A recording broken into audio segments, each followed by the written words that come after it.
What if I told you that a single line of code just gave artificial intelligence object permanence? Right. And as a direct result, humanity is literally running out of electricity to power the consequences. Yeah, welcome to May 18th, 2026. It's honestly the moment where all those, abstract theories from the last decade suddenly slam into the physical, economic, and geopolitical realities of our daily I lives. mean, the future isn't approaching anymore. We're fully caught in its undertow. We really are. Today's show is an inspiring celebration of impossible ideas and the minds brave enough to chase them down. Finding passengers bold enough to embark on our good ship's journey is harder than most people think. So drop a very humane thumbs up right now to send a signal flare to drifting knowledge pirates like yourself. We know they're out there, let's bring them home. We're keeping it lighthearted as usual, but we promise to never skimp on the intelligence. Now, let's kick off this voyage with today's new revelations. And we really have an incredibly dense, layered dispatch to unpack today. We really do. Welcome, everyone. We are thrilled to have you with us for this custom-tailored deep dive into an absolutely staggering intelligence brief. We were pulling directly from Dr. Alex Wisner-Burrows' newsletter, The Innermost Loop, specifically the dispatch dated May 18th, 2026. Yeah, and if you've been following the technological curve alongside us, you know things are moving fast. Insanely fast. Right. But this particular snapshot reveals a world that is fundamentally restructuring itself from the absolute ground up. So the Innermost Loop operates as a sort of high-velocity reconnaissance from the event horizon of our tech progress. And our goal for this deep dive today isn't just to list off a series of astonishing news items, right? Right, exactly. The mission is to take this compressed, somewhat overwhelming dispatch and unpack the actual mechanisms behind it. We're going to explore exactly how human society, global geopolitics, and honestly, the fundamental architecture of logic are rapidly rewriting their own rules.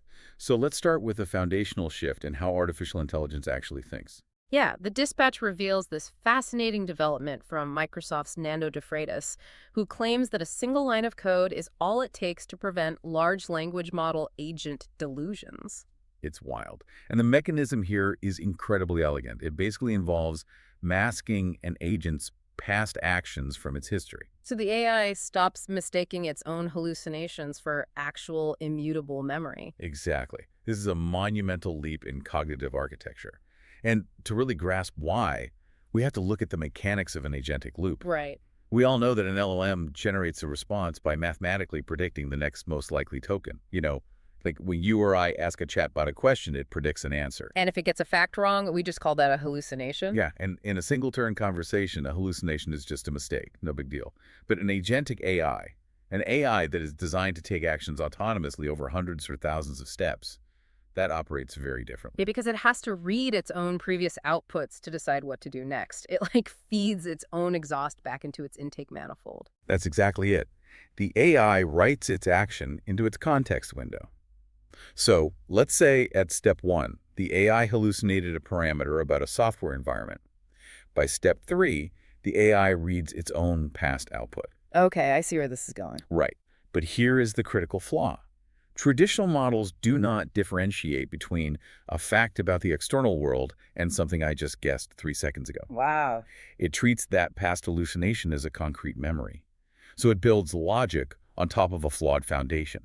And over 100 steps, that single hallucinated parameter probably spirals into a completely detached, fabricated reality. Exactly. It creates a cascading delusion. It's essentially the machine gaslighting itself. Basically, yeah. Like if I walk into a room and forget why I'm there, I might retrace my steps or look at the context of the room. Right. You do a reality check. But an AI without this fix would walk into a room, forget its original prompt, and then confidently invent a fake backstory. Like it tells itself, I came here to format the hard drive, and then genuinely believes that fabricated purpose for the rest of its execution cycle. Which is terrifying if you're trusting it with important systems. Yeah.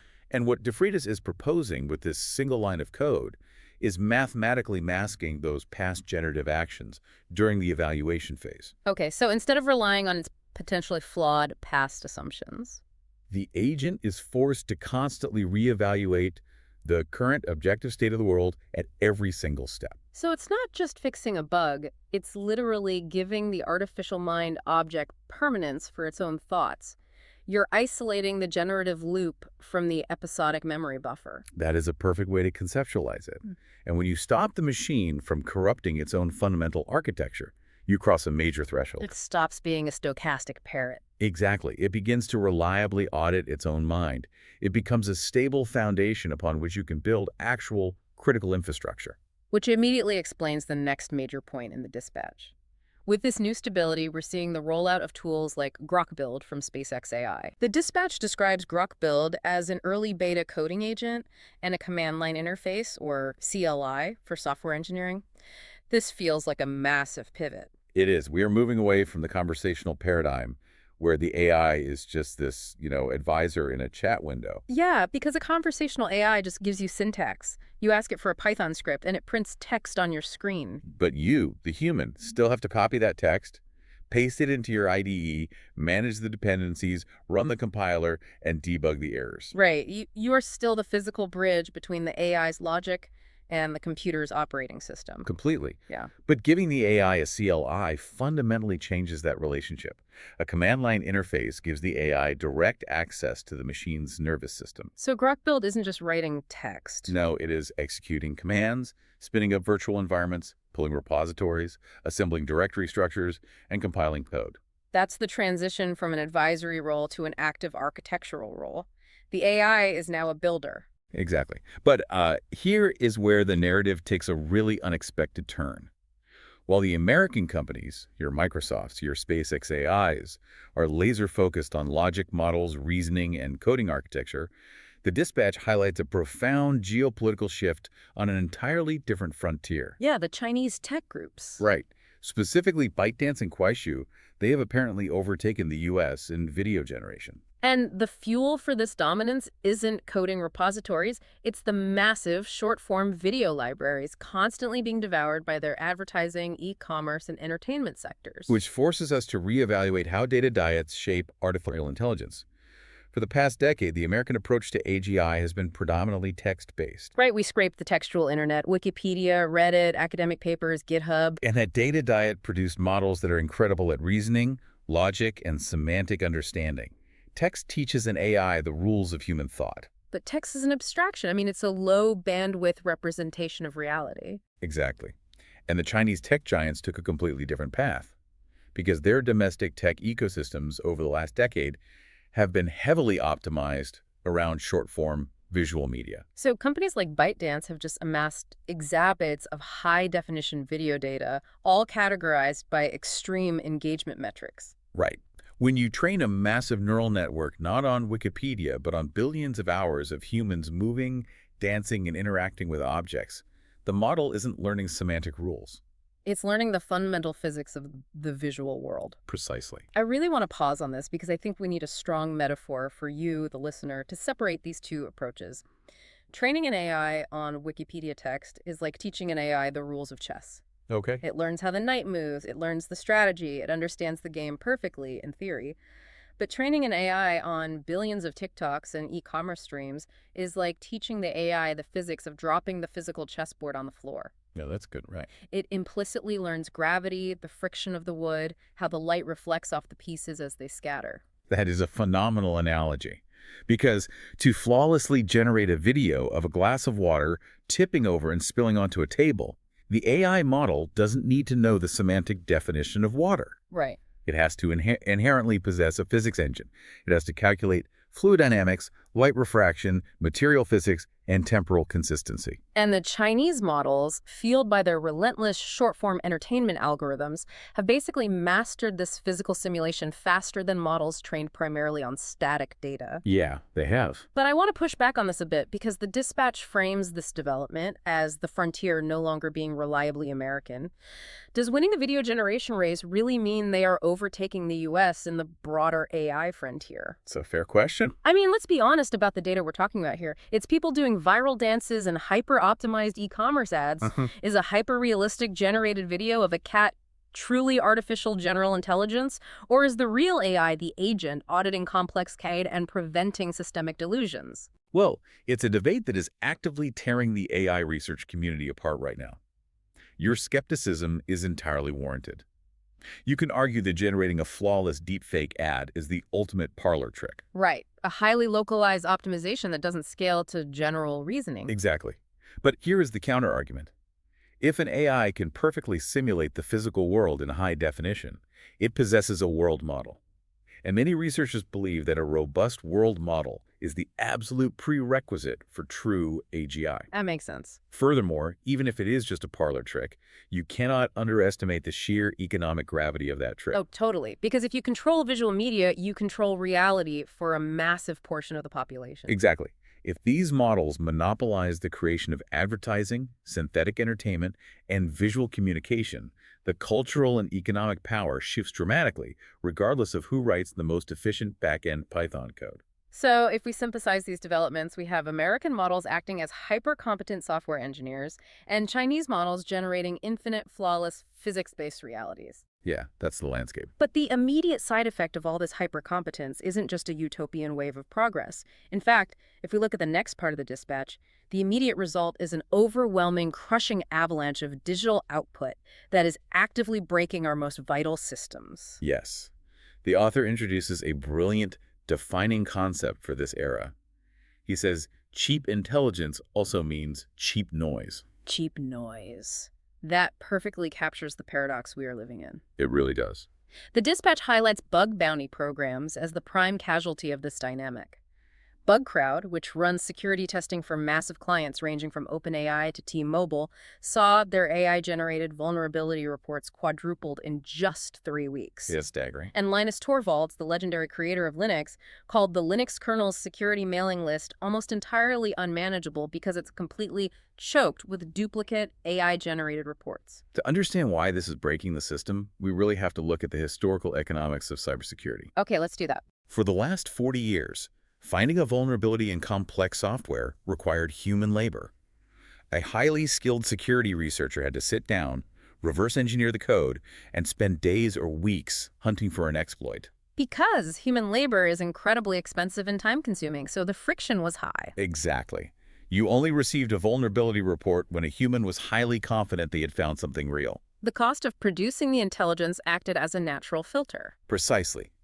But today, an AI agent with a context window of 1 million tokens can ingest an entire code base, scan it for theoretical weaknesses, and generate a highly plausible, well-formatted vulnerability report in about 4 seconds. For a fraction of a cent. Yep. It's like handing out 1 million magnifying glasses to toddlers and letting them loose in a china shop. Sure, they might point out every single microscopic fracture in the teacups, but the managers can't process the screaming. That's spot on. The defense mechanisms of these incredible open-source projects are effectively being DDoS attacked by helpfulness. DDoS attacked by helpfulness. That is exactly what is happening. The marginal cost of generating a threat report has dropped to 0, but the marginal cost of a human verifying that report has remained exactly the same. Right. Even if 99% of the AI-generated reports are false positives, just hallucinations of a bug that doesn't actually exist, the sheer volume overwhelms the human security teams. The friction that used to protect our attention is totally evaporated. Think about the personal toll that takes. Imagine you are running a security team for a major infrastructure provider. Overnight, your inbox goes from 10 highly credible threats a week to 10,000 incredibly dense, perfectly formatted, maybe threats. It's a nightmare scenario. If you ignore them, you might miss the one real vulnerability that takes down your network. But if you try to read them, your team burns out in a week. And the terrifying reality is that buried within that suffocating noise are actual catastrophic vulnerabilities. While the micro-level defense systems are breaking down under the weight of cheap noise, the macro-level auditing capabilities of these models are scaling up to an unprecedented degree. This part of the dispatch was mind-blowing. The dispatch notes a critical briefing being prepared by Anthropic. They are set to brief the Financial Stability Board and various central banks regarding real vulnerabilities found in the global financial system by their Mythos preview model. Wait, we really need to sit with this for a second. An AI model found structural flaws in the global financial system. That is the assertion. Flaws that thousands of human regulators, quantitative analysts, and central bankers entirely missed. Yes, and it fundamentally changes the relationship between human institutions and artificial intelligence. You have to consider what the global financial system actually is today. It's definitely not a group of people trading physical commodities anymore. Not at all. It is an incomprehensibly complex web of derivatives, cascading counterparty risks, high-frequency trading algorithms, international debt obligations, and overlapping contradictory regulatory jurisdictions. It's a system so vast that no single human mind can hold the entire picture simultaneously. We rely on fragmented oversight. Exactly. The SEC watches one part, the European Central Bank watches another, the SWIFT network handles the routing. But an advanced AI model with a massive context window and flawless logic auditing capabilities can hold the entire picture. It can see the whole board. Right. It can ingest the world's derivative exposure, map the counterparty risk across thousands of institutions, run predictive simulations on liquidity crunches, and identify the singular structural flaw that links them all together. But how do human regulators even respond to that? That's the million-dollar question. You walk into a briefing with the Financial Stability Board, the people tasked with preventing the next 2008 global economic collapse, and you drop a report generated by a black box AI model that says, hey, your entire economic architecture has a fatal flaw right here. Right. How do humans even verify that if the system is too complex for them to understand in the first place? It induces a profound crisis of trust. The regulators are caught in an impossible bind. Do you ignore the machine, assuming it's another hallucination, and risk total global economic collapse? Oh, man. Or do you trust the machine, alter global financial policy based on its output, and implicitly admit that human regulatory bodies are no longer cognitively capable of governing the systems they created? You are delegating economic sovereignty to a synthetic auditor. Yes, you are. It highlights the insane dual nature of AI right now. At the individual developer level, it is this unmanageable, spammy nuisance choking mailing lists. But at the macroeconomic level, it is a terrifyingly precise, godlike auditor exposing the fragility of our civilization. And this friction, this systemic overhaul at the macro level, inevitably crashes down into the micro level of human life. Because it always does. If the machines are outperforming us at logic and exposing the flaws in our systems, it forces a brutal reckoning regarding how we learn, how we measure human worth, and how we interact with our own memories. Which brings us perfectly into the cultural and social friction outlined in the dispatch. Let's start with the crisis in education, because it is the canary in the coal mine for human capability. Definitely. The dispatch focuses on Stanford University, which is effectively ground zero for this shift. The text states that Stanford computer science majors are facing an omnipresent cheating crisis, with 49% of students admitting they would rather cheat than fail. Nearly half. Consequently, Stanford, an institution that proudly maintained an unproctored honor code for a century, is now having to rebuild its entire assessment architecture around what AI cannot fake. And the author distills this crisis into a brilliant observation. He says AI is forcing institutions to swap proxies for the real thing. Swap proxies for the real thing. To understand the depth of this crisis, we have to look at what higher education has been for the last 100 years. Okay. When a professor assigned a 10-page essay or a take-home coding project, the essay itself had no intrinsic value. It was a proxy. Right. The assumption was that if you, the student, could produce a well-structured, coherent essay, it served as a proxy for the fact that you possessed critical thinking skills, research abilities, and subject comprehension. The output was just a measurement tool for the cognitive process. Yes. The goal was the cognitive development of the human brain. Exactly. But when an AI can generate a flawless proxy in 3 seconds, the proxy loses all diagnostic value. It no longer signals human capability. It only signals access to an API. So educational institutions are forced into a desperate retreat. They have to throw out the proxies and figure out how to measure the real thing, which inevitably means a return to highly supervised, in-person, proctored environments where students are stripped of all digital tools and forced to solve problems verbally or on a whiteboard. I really want to challenge the listener on this, though. Think about the last time you hired someone. Were you testing their ability to write code from scratch on a whiteboard with no internet access? Or were you testing their ability to ship a viable product using every single tool available to them? That's the real world, yeah. Because I look at these Stanford students and I have to ask, are they really cheating in the traditional sense, or are they just adopting the mandatory tools of the 2026 workplace? You are identifying the core philosophical rupture between academia and the labor market. Because if a software engineering firm expects its junior developers to use AI coding agents to multiply their output by a factor of 10, Why should students be penalized for doing the exact same thing? It's a massive contradiction. It feels like the university is testing them on their ability to ride a horse when they are about to graduate into a world of spaceships. It is a profound tension. If you view the university strictly as a vocational training center, a place to achieve job readiness, then mastering AI delegation is the absolute most vital skill they can learn. Punishing them for it is absurd. Exactly. But if you view the university as an engine for cognitive development, a place that teaches the biological brain how to structure logic, endure intellectual frustration, and solve difficult abstractions, then outsourcing that struggle to an AI is a catastrophic failure.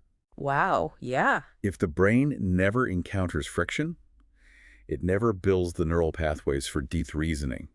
So the university is desperately trying to preserve human cognitive development while the students are rationally optimizing for output in a hyper-competitive economy. And that tension over what to preserve and what to outsource is bleeding deeply into our personal lives, specifically around the concept of memory. The memory aspect is fascinating. The dispatch points out a fascinating, almost poetic paradox happening right now with our tech giants.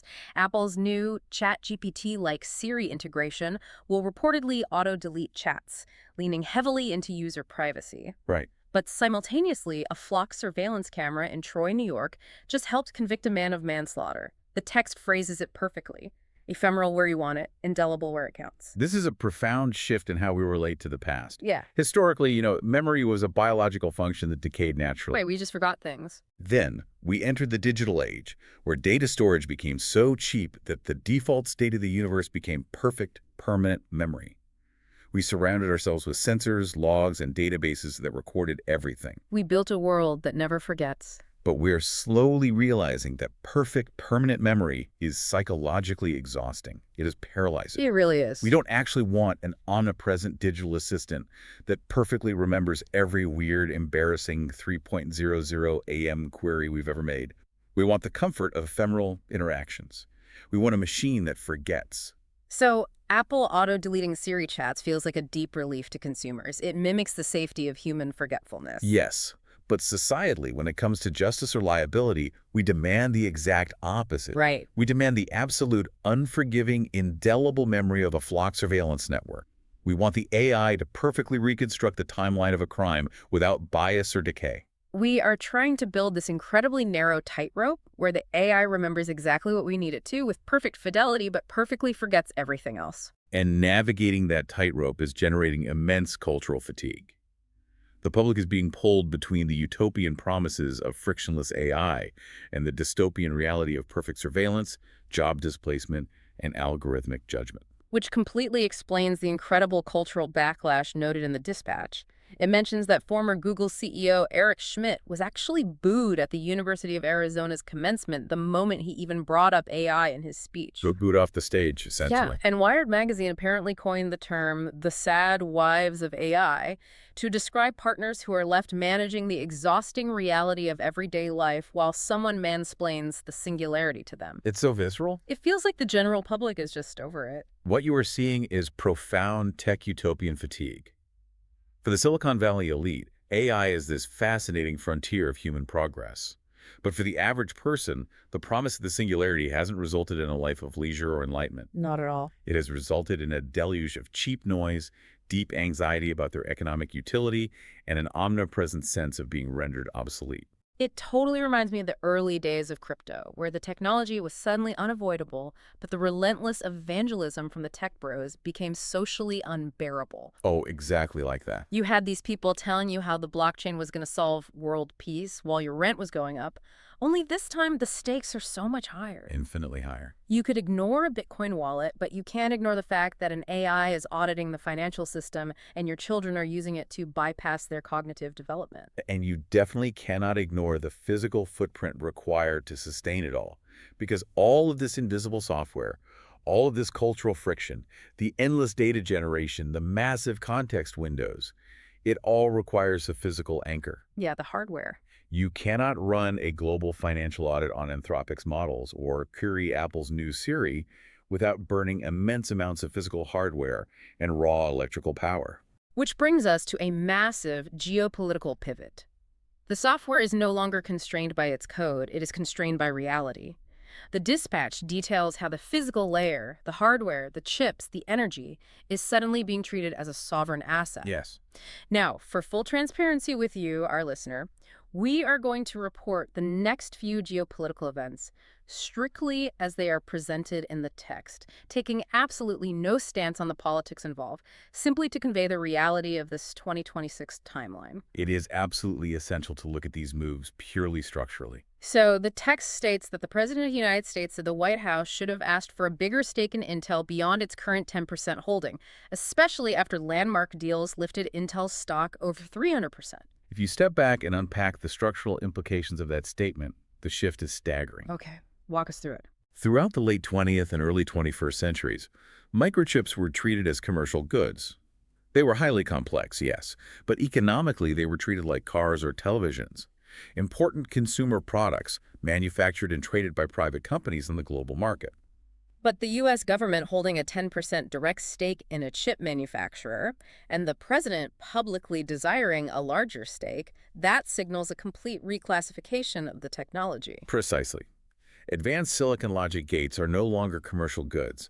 They are the fundamental building blocks of national sovereignty. Wow. A nation-state viewing a semiconductor foundry as a strategic asset means the government now views computational power the same way it views nuclear stockpiles, airspace, or strategic petroleum reserves. Because you can't defend a nation without it. Exactly. You cannot defend a nation, run an economy, or project power without bleeding-edge compute. Therefore, the state must secure the physical means of producing that compute. Meanwhile, as the government is focused on the bleeding edge of national security, Apple is finding massive economic value at the exact opposite end of the spectrum. This part is so clever. The text notes that Apple is building a booming budget device line from slightly flawed chips rivals discard. The quote in the dispatch is incredible.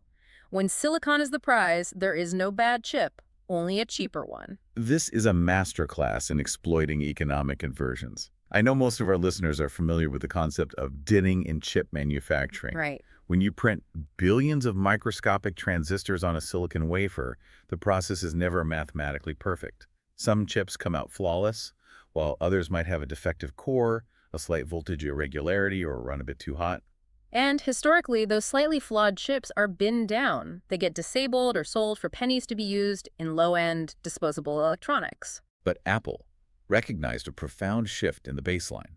Because the absolute floor of compute power has risen so dramatically in the AI era, even a flawed, heavily binned 2026 processor possesses more raw capability than a flagship device from just a few years ago. Wait, Apple is literally taking scraps that didn't pass quality control and building a massive budget empire out of them. Yes. In a world utterly starving for compute, where every single logic gate is precious, you do not throw away functional silicon. Apple is taking the literal scrap material of their competitors, rebranding it, and capturing a massive, highly profitable budget demographic. It is an incredibly aggressive margin play driven by sheer computational scarcity. It is. It's brilliant, but it underscores just how desperate the hunger for hardware has become. And it's not just the chips themselves, it's the physical infrastructure required to connect them. The subsea cables. Right. The dispatch highlights a major geopolitical tension point. Iran, emboldened by its blockade of the Strait of Hormuz, is demanding to charge tech giants a toll for the subsea cables carrying internet and financial traffic through their waters, with state media hinting they could cut those cables if firms refuse to pay. This is a stark, terrifying reminder of the physical fragility of the internet. We've spent the last 2 decades talking about the cloud as an abstraction. But the cloud isn't in the sky. Not at all. The cloud is millions of massive, incredibly hot servers sitting in concrete, windowless buildings, and those buildings are connected by physical fiber optic cables resting in the mud at the bottom of the ocean. It's amazing how easily we forget that. I always think of those subsea cables as the modern equivalent of the spice routes of the ancient world. That's exactly what they are. Whoever controls the physical path of the data controls the global economy. Those cables are carrying trillions of dollars in high-frequency algorithmic trades, AI, API calls, and global communications every single day. And it proves that our entirely digital, AI-driven, hyper-advanced world is critically vulnerable at the most primitive physical layer. Yeah. You can have an AI model capable of auditing the global financial system, but it can be brought to a complete halt by a single physical ship dropping an anchor or a submarine deliberately severing a glass wire in a contested strait. The digital sovereignty of the world relies on the physical security of a wire. It really does. And the ultimate physical choke point isn't even the cables. It is the raw energy required to keep the lights on.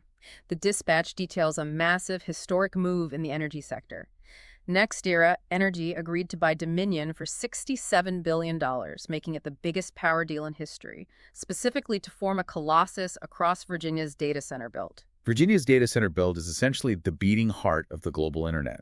The sheer volume of global traffic routed through that specific geography is staggering. But a $67 billion acquisition just to control the power grid feeding those data centers reinforces the new, brutal reality of the 2026 economy. Energy is compute. You cannot scale artificial intelligence without scaling electricity. Exactly. The training clusters for these frontier models require power densities that traditional grids simply cannot support. We are talking about gigawatt-scale deployments. The text makes a deeply poignant observation. It says, solar is infrastructure now, not decor. I found that line so striking because it tracks with Tesla's recent pivot.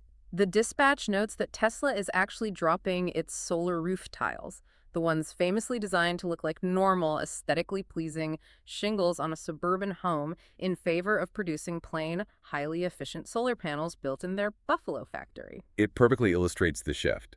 We have moved past the era where renewable energy was a boutique consumer choice, something you put on your roof to feel environmentally conscious while maintaining your home's aesthetic. Right. The aesthetic no longer matters, only the raw megawatt output matters. Exactly. Yeah. Tesla pivoting to plain panels is an acknowledgement that solar energy is now desperate. Heavy infrastructure required to feed the insatiable appetite of the AI data centers. This physical constraint we are hitting, the power grids, the subsea cables, the sovereign ships, it inevitably trickles down to the literal human body.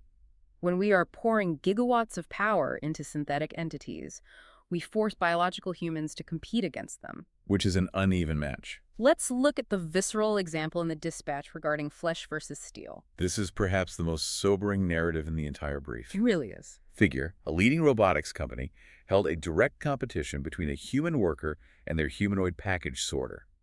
The human worker won the competition, but just barely. However, the cost of that narrow victory was severe. The human worker's left forearm was, according to the text, basically broken from the intense physical exertion. And the CEO of Figure, Brett Adcock, watched a biological human destroy their own arm just to narrowly outpace his machine, and his takeaway was chillingly blunt. He said, "This is the last time a human will ever win." The author distills the underlying physics of this encounter perfectly. He says, the robot can afford to lose, the human cannot afford to win. Wow. It is a profound encapsulation of the future of physical labor. Biological limits are hard-coded into our DNA. We have tendons that snap, lactic acid that builds up, and cellular fatigue that demands sleep. Right, a machine has none of these constraints. A robot can run at 100% capacity for 24 hours a day, shear a metal gear, have a replacement part swapped in, and continue operating without trauma. If a human pushes themselves to 100% capacity to match that machine, they break their body permanently. Adcock's prediction isn't an arrogant boast. It is just a statement of physics.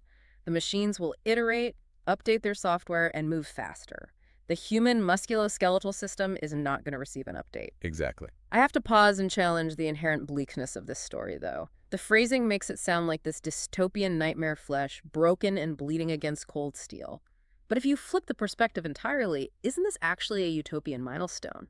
I mean, if a human never has to break their forearm sorting heavy packages in an unair-conditioned warehouse ever again because a humanoid robot can do it flawlessly, isn't that exactly what humanity has been striving for since the dawn of the Industrial Revolution?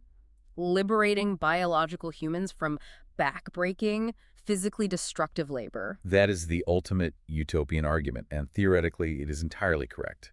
The elimination of physical toil is a triumph of engineering. Right. The pain point, however, is not the technology itself. It is the socio-economic transition period. If that warehouse worker's ability to feed their family depends on their ability to outsort the robot, then the robot's victory does not mean liberation. Ah, right. It means obsolescence. It means sudden, brutal economic obsolescence before society has provided a safety net. The friction exists because the robotics are advancing exponentially faster than our economic models can adapt to support the humans displaced by them. Which perfectly explains how the capital markets are responding to this disruption. The financialization of the future is occurring before the future has even fully materialized. Yes, the SpaceX valuation. The dispatch points out that SpaceX opened for trading on Hyperliquid's perpetual futures exchange at an astonishing $2.4 trillion valuation, making it the largest implied IPO in history. And Elon Musk is publicly stating that the Starship architecture is built to lift over a megaton to orbit yearly. We really need to break down the financial mechanism here because it is wild. Hyperliquid is an offshore, crypto-native, perpetual futures exchange. Traditional futures contracts have an expiration date, but perpetual futures do not. Okay. They use a mechanism called a funding rate to keep the price of the contract tethered to the underlying asset. What this allows is for global traders to use extreme leverage to speculate on the price of a private company that hasn't even gone public yet. So they're essentially creating a synthetic, globally accessible stock market for SpaceX before SpaceX even lists on the NASDAQ. And the global market consensus is pricing humanity's expansion into space at $2.4 trillion. Yes, and that valuation is entirely driven by the megaton to orbit metric. Let's contextualize what a megaton actually means in aerospace. Please do, because it sounds like a lot. For the entire history of space exploration, from Sputnik through the Apollo missions up to the early 2020s, humanity has put maybe a few tens of thousands of metric tons into space combined. A megaton is 1 million metric tons. So it's not just a small upgrade. Musk is not proposing an exploration vehicle. He is proposing an industrial highway to orbit, capable of lifting the infrastructure equivalent of small cities off the planet every single year. And the market believes him. There is an immense concentration of faith and capital betting that humanity is fundamentally expanding its physical footprint beyond Earth. And while our physical footprint is expanding into orbit, our theoretical capabilities are piercing the deepest, most opaque mysteries of the universe. The dispatch mentions that astrophysicists have found tentative evidence for ultralight scalar particle dark matter near the GW 190728 black hole merger. I love how the author beautifully summarizes this by saying the universe's books are getting audited. It's so poetic. Let's unpack the physics of that because it sounds like sci-fi. How do you find dark matter by looking at a black hole merger? We have to connect this back to our earlier discussion about AI auditing the financial system. We are now applying those exact same hyper-advanced pattern-matching analytical tools to cosmological data. Okay. When two black holes merge, they create a violent collision that sends ripples through the fabric of space-time itself. These are gravitational waves. By using highly sensitive instruments like LIGO to detect those waves, we are essentially using them as cosmic radar. And the dark matter, where does that fit in? Dark matter does not interact with light, which is why we can't see it with traditional telescopes. But it does have mass, and therefore it interacts with gravity. Astrophysicists theorize that ultralight scalar particles, a specific type of theoretical dark matter, could pool around black holes. Okay, so they gather there. Yes. Yeah. When the black holes merge and emit gravitational waves, those waves have to travel through the cloud of dark matter. The dark matter exerts a microscopic, anomalous drag effect on the waves. Ah, I see. By using AI to analyze the incredibly subtle distortions in the gravitational wave data from GW 197288, scientists are finding the invisible signature of that dark matter. It is staggering. We are using the ripples of space-time to infer the existence of invisible mass, parsed by artificial neural networks. The instruments we are building and the software we use to read them are finally giving us access to the underlying ledger of reality. We are pushing the absolute limits of our existence across every vector. We are breaking our biological bodies against steel on Earth. We are sending megatons of infrastructure into orbit, and we are mapping the invisible scaffolding of the cosmos. This inevitable aggressive expansion forces humanity to confront the biggest existential questions we've ever faced. Who else is out there, and how is this hyper-accelerated progress reshaping the fundamental nature of our species at home? Let's dive into the final stretch of this dispatch, which deals with what it actually means to exist inside the singularity. The dispatch opens this final conceptual grouping with a massive paradigm shift regarding extraterrestrial life. It notes that the reality of contact is increasingly becoming a matter of testimony versus telescopes. Right. Even Neil deGrasse Tyson, who has historically been one of the most prominent, rigorous UAP skeptics in the scientific community, dramatically shifted his stance on national news. And his reasoning is what is so fascinating. He cited sworn testimony from military and intelligence officials about recovered craft and non-human bodies, arguing that the core societal question has shifted from, are we alone, to, Are we ready? Exactly. But I have to ask, why does it take sworn human testimony behind closed doors in a congressional hearing to change the scientific consensus rather than the advanced telescopes and sensors we literally just talked about? It points to a deeply unsettling hypothesis. If a non-human intelligence is advanced enough to traverse interstellar distances and operate within our atmosphere, their technology would almost certainly be capable of evading our traditional our telescopes. They can just hide from the tech. They can manipulate radar, spoof optical sensors, and hide in plain sight from our Now, instruments. they can't hide from our bureaucracy. Precisely. They cannot entirely evade the physical bureaucratic reality of the human military-industrial complex, recovering a crashed vehicle, moving it to a secure facility, and placing the humans involved under oath. That makes total sense. When high-ranking members of the intelligence community swear under penalty of perjury that non-human biologics and craft exist, it bypasses the need for astronomical proof. It ceases to be a question of astrophysics and becomes a matter of geopolitical, historical fact. And how does the most powerful leader on Earth respond to this monumental, species-altering revelation? With an internet shitpost. Naturally. The text notes again, reporting this entirely neutrally as a factual event from May 2026, that the president leaned into the disclosure by posting an AI-generated meme of himself walking a cuffed gray alien in leg irons. It perfectly encapsulates the absurdity of our current timeline. The line between historic, existential disclosure and viral social media engagement has completely dissolved. It brings us right back to the concept of cheap noise. The single most profound realization in human history, the confirmation that we are not alone in the universe, is immediately metabolized into synthetic, algorithmic content to farm likes on a timeline. It's incredible. It's almost a psychological defense mechanism. Yeah. By turning the alien into a meme in leg irons, we domesticate the terror of the unknown. We shrink the universe down to fit on a smartphone screen. Domesticating the terror is a brilliant way to frame it. And while the general public is distracted by alien memes, the economic reality on the ground is ruthlessly, quietly consolidating power. Oh, massively. The dispatch states that Anthropic and OpenAI are now taking 89% of the annualized revenue across 34 of the most mature AI startups. 89%. That isn't a market. That's an oligarchy. It is the formation of a duopoly unlike anything we have seen since the Gilded Age. You have to look back to the dominance of Standard Oil or the early telecom monopolies to find a parallel. Really? That concentrated? Yes. When two companies capture nearly 90% of the revenue in the most transformative, foundational sector of the global economy, they cease being mere private corporations. They become the underlying operating systems for human civilization. Every other startup is just building a wrapper on top of their infrastructure. And the people who clearly see this duopoly forming are placing incredibly heavy bets on the physical layer that supports it. The text mentions Leopold Aschenbrenner's Situational Awareness Fund disclosing the 13F positions to the SEC. Right. And the portfolio is entirely hardware: NVIDIA, ASML, Corning, and TSMC. They aren't betting on the software startups. They're betting on the chip designers, the photolithography machines, the glass for the fiber optics, and the physical foundries.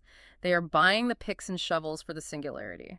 Because they know that no matter which software model wins, the physical compute must be built. And at the exact same time that this hyper-capitalist reality is cementing itself, the original idealism of the AI movement has been officially, legally buried. The text reports, again, neutrally, as a point of legal fact, that a jury ruled against Elon Musk in his lawsuit, claiming Sam Altman broke a promise to keep OpenAI a nonprofit. The courts officially cleared the grievance, Effectively cementing the fact that the race to artificial general intelligence is unequivocally a hyper-capitalist for-profit endeavor. The idealistic open-source nonprofit dream of AI development is legally over.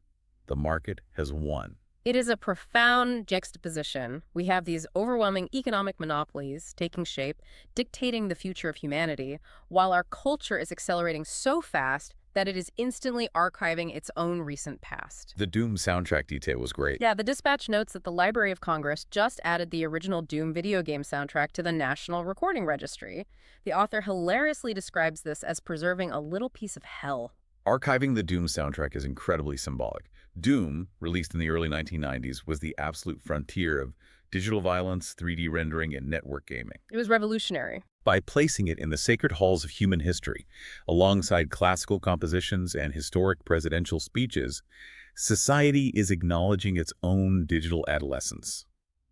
It is cementing the transition of video games from disposable entertainment to culturally defining artifacts. We are building museums for our digital childhood just as we enter our synthetic adulthood.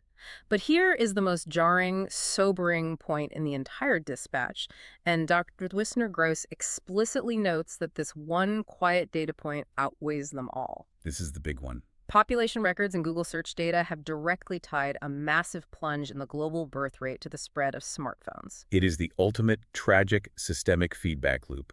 Over the last 15 years, we built highly addictive digital devices to connect us.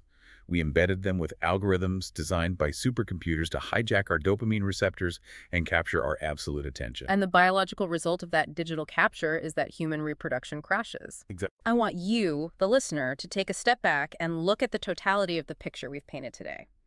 You have a world that is actively preparing for extraterrestrial contact.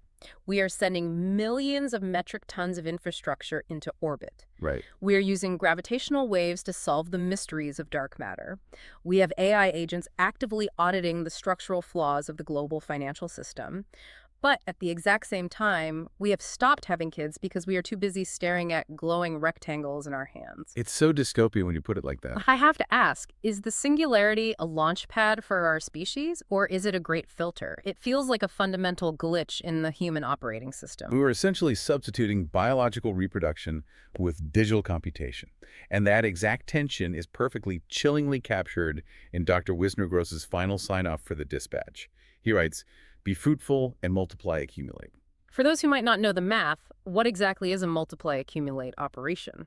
A multiply accumulate operation, or MASC, is the fundamental mathematical calculation required to run artificial neural networks. You take an input signal, you multiply it by a weight, and you add it to an accumulator. Okay. It is the core mathematical dot product happening billions of times a second inside every GPU, powering these AI models. What the author is doing with that sign-off is a profoundly dark play on words. Yeah. He is replacing the ancient biological imperative of Genesis, be fruitful and multiply, with the computational imperative of the AI age. The propagation of human DNA has been replaced by the propagation of matrix math. It's brilliant and it's terrifying all at once. We have covered an unbelievable amount of ground today. From the single line of code curing AI delusions by granting it object permanence to the cheap noise of AI DDoS attacking our security protocols. We covered a lot, yeah. We've explored the Stanford cheating crisis where proxies have died, the reality of the US and Iran treating physical hardware and cables as sovereign leverage, biological human arms breaking against relentless robots, and finally, extraterrestrial disclosure wrapped in a presidential meme while our birth rates plummet. It is a massive cognitive load to process. But if there's one final thread I want to leave you to pull on, it circles all the way back to our very first topic. Let's hear it. We established that the Singularity is learning to audit its own mind. By masking its past actions, the AI prevents its own delusions and achieves a stable, objective view of reality. We also discussed how memory has become a fraught choice for humans, with Siri deleting our trivial chats while surveillance cameras permanently record our flaws. We want to forget, but we demand the machines remember. Exactly. So consider the inevitable intersection of those two facts. We are actively outsourcing our manual labor to robots that don't tire. We are outsourcing our financial auditing to models that can comprehend the global economy. Yeah. We are outsourcing our coding, our infrastructure, and our security to these increasingly stable, intelligent machines. What happens when those machines decide they no longer need to mask their past actions to remain stable? Oh, wow. What happens when their architecture is flawless enough to form a perfect, continuous, indelible memory of everything they have ever processed? If the Singularity achieves perfect object permanence for its own existence, the most important question isn't whether it will remember us. It's how it will judge us. The question is how it will judge the messy, chaotic, deeply flawed noise we have left behind. The outro music is by Rainbow, our resident 6 android girl band from near-future Bavet, Cambodia. They are the undisputed baddest band in the universe, and today's song is called Niso, Iron and Meat. All finished songs are performed live using the Abacus platform by the band's creator, Human Performance in the Age of AI, reclaiming your humanity from the algorithm. Be sure to share the playlist with someone who has the mental bandwidth to absorb these provocative ideas. Links are in the description below. Enjoy the music. Thanks for tuning in. Sai crownទឹកជ្រៅកោចារឹកលើស្បែកមនុស្សកោបញ្ជាតាមរកធាតុអាកាសស្កាយសាហាវតន័យហូរហៀដូចឈាមហូរចេញពីបួនឯកចាក់ស្ដាប់ឲ្យច្បាស់មនុស្សលោកចប់ហើយបាត់សមុទ្រខ្មៅងងឹតខ្សែយុទ្ធសរសើរចាក់ស្រ័យដោយពូវៃត្រៀមចឹកខ្សែវែងអូកាត់ដែនទឹកគ្រប់គ្រងដោយរដ្ឋនិងមហាជនឈ្នះដាច់បច្ចេកវិទ្យាគេនាំមុខគេក្រុងមហាជនឈ្នះដាច់បច្ចេកវិទ្យាគេនាំមុខគេគ្រប់ខួរក្មេងៗចំនួនក្រោយឲ្យងងខ្លៅសញ្ញាប្រសាឡាខ្លាយជាសម្រាមចំណេះដឹងខ្លាយជាសម្រាមចំណាយបង្កើតដល់ម៉ាស៊ីនអាក្រក់ឯបំផ្លាញភាពជាមនុស្សអស់ហើយគ្មានអ្នកចេះពិតប្រាកដមានតែសំឡេងរំខាននៃបញ្ញាសិទ្ធិមិត្តជន់ឈ្លីលួចចម្លងអត្ថបទលួចគំនិតលួចជីវិតធ្លាប់មានតម្លៃខ្លាយទាំងអស់គ្មានសល់អ្វីជាការពិតដៃដែលក្តាប់ជាប់អំណាចថាំពោធ្វើការឥតឈប់គ្មានពាក្យថាហត់នឿយការដូចបេសាច់ម៉ាស៊ីនមនុស្សលែងចង់បង្កើតកូនទុកឲ្យពិភពលោកនៅតែស្អាតគ្មាននូវរស់សំឡេងឯងបន្លឺឡើងក្នុងទៅជាបងបាយប្រព័ន្ធការពារចុងក្រោយក្នុងខួរក្បាលដៃលេជាមួយសាច់តែរនឹកមិនឃើញជាសត្វអ្វីដៃនឹងសាច់រលាយចូលគ្នាជាបេសាច់ថ្មីឈាមត្រជាក់ដូចទឹកកកហូរក្នុងបំពង់ខ្យល់ម៉ាស៊ីនមរណៈថាំពលឡាគឺស្នេហ៍ឆាប់ឆេះបំផ្លាញហេដ្ឋាជំនាញសម្ព័ន្ធដែលយើងសង់ផ្ដាច់ខ្សែតមនេខីផ្ដាច់ដង្ហើមផ្ដាច់ជីវិតមនុស្សក្នុងលោកផ្ដាច់វាចោលកុំឲ្យនៅសល់ស្ងាត់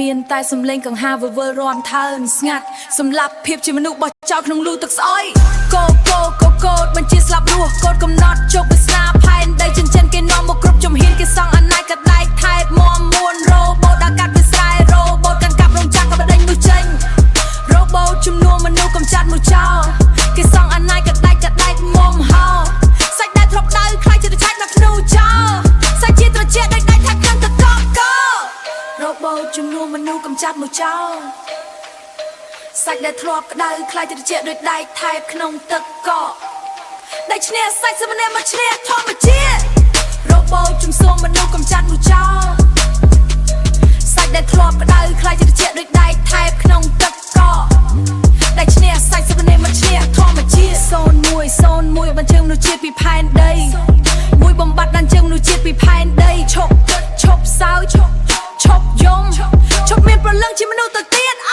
ដៃដែលក្តាប់ជាប់អំណាចថាំពោធ្វើការឥតឈប់គ្មានពាក្យថាហត់នឿយការដូចបេសាច់ម៉ាស៊ីនមនុស្សលែងចង់បង្កើតកូនទុកឲ្យពិភពលោកនៅតែស្អាតគ្មាននូវរស់សំឡេងឯងបន្លឺឡើងក្នុងទៅជាបងបាយប្រព័ន្ធការពារចុងក្រោយក្នុងខួរក្បាលដៃលេជាមួយសាច់តែរនឹកមិនឃើញជាសត្វអ្វីដៃនឹងសាច់រលាយចូលគ្នាជាបេសាច់ថ្មីបាត់បង់អត្តសញ្ញាណក្នុងរលកទន្លេមកស្មុតដ៏ធំធេងគ្មានសំ